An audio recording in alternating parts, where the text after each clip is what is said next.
예, 통합진보당 대변인 홍성규입니다. 세 가지 말씀드리겠습니다. 내년도 예산안에 대한 박근혜 대통령의 국회 시정연설이 있었습니다. 헌정사상 처음이라는 대통령의 2회 연속 시정연설은 헌정사상 그 유례를 찾기 어려울 정도의 국회 모독, 국민 무시 행태 속에서 진행되었습니다.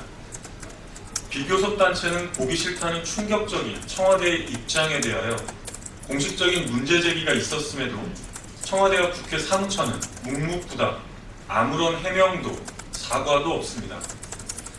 오늘 연설은 한마디로 박근혜 대통령의 유체이탈 화법이 그대로 반영된 유체이탈 시정연설입니다.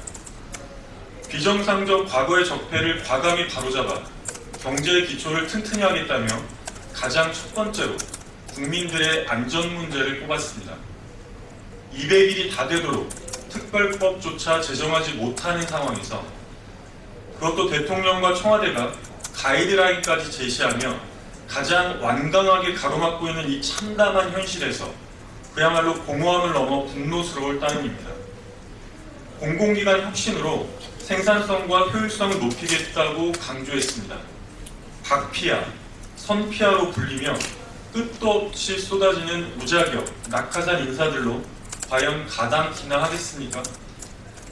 소외된 이웃을 위하여 사회 안전망을 확충하겠다고 했습니다. 공교롭게도 통계청은 바로 어제 공식적인 통계상으로도 비정규 노동자 규모가 사상 처음으로 600만 명을 넘었다는 발표를 내놓았습니다. 가장 심각한 현안인 비정규직 문제에 대하여 그 어떤 적극적인 구체적인 대책도 전혀 내놓지 못하는 상황에서 사회 안전망 확충 다짐은 또 얼마나 공허합니까?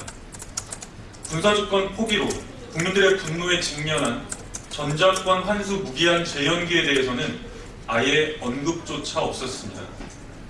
청와대는 국민과의 소통, 국회를 존중하는 의미에서 대통령이 다시 직접 시정연설에 나섰다고 설명했습니다. 그러나 유감스럽게도 오늘 유체이탈 시정연설에서는 그 진심을 조금도 찾아보기 어렵습니다.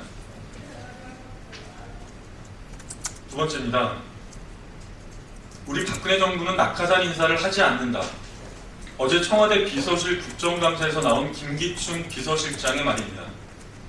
이번 국감에서 단연 화제의 인물로 떠오른 김성주 적십자사 총재를 비롯해서 최근만 하더라도 곽성문 한국방송광고진흥공사 이사장, 잔이윤 관광공사 감사에 대해서는 그렇다면 뭐라고 불러야 하겠는지 알려주십시오.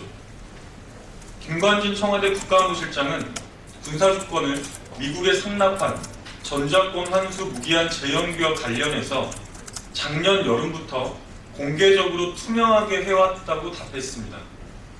그것이 공청회든 토론회든 무엇이었든지 간에 공개적으로 국민들의 의사를 물었던 적이 있었다면 단 한 차례라도 대답해 보십시오. 국민들 앞에 나와서 아무 거리낌 없이 천연덕스럽게 거짓말을 늘어놓는 청와대의 행태가 그야말로 가관입니다. 우리 국민들에 대한 노골적인 조롱이고 멸시입니다. 그 자리에 앉아있을 자격이라고는 단 하나도 찾아보기가 어렵습니다.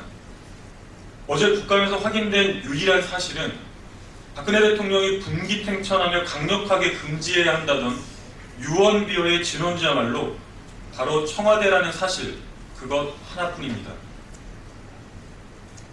마지막입니다. 서울시 공무원 간첩조작 사건에 가담한 국정원 직원들과 협력자들에 대해서 법원이 모두 유죄 판결을 내렸습니다. 당연한 판결입니다. 헌법을 수호해야 할 국가기관에서 거꾸로 무고한 시민을 간첩으로 몰아가며 공안 정국을 꾀하려 한 파렴치한 범죄 아닙니까? 그러나 이 끔찍한 범죄에 대하여 법원조차 국가의 형사사법 기능을 심각하게 방해했다고 인정하면서도 꼬리 자르기식 솜방망이 처벌에 그치는 것은 무척 유감스럽고 이해하기가 어렵습니다. 심지어 함께 공모한 검찰은 처음부터 기소조차 되지 않았습니다. 민주주의를 유린하고 헌법 정신을 근저에서부터 무너뜨리는 정보기관의 후안무치한 행태야말로 과거 독재 정권으로부터 내려온 적폐 중의 적폐 아닙니까? 대통령이 그토록 강조했던 일벌백계가 반드시 있어야 할 지점은 바로 이곳입니다. 심각한 국기문란이라며 대통령과 국정원장까지 대국민 사과를 했던 사건 아니었습니까? 과연 이 정권과 사법부에 헌법 소외 의지가 있는지조차 심각하게 의심해야 할 지경입니다. 이상입니다.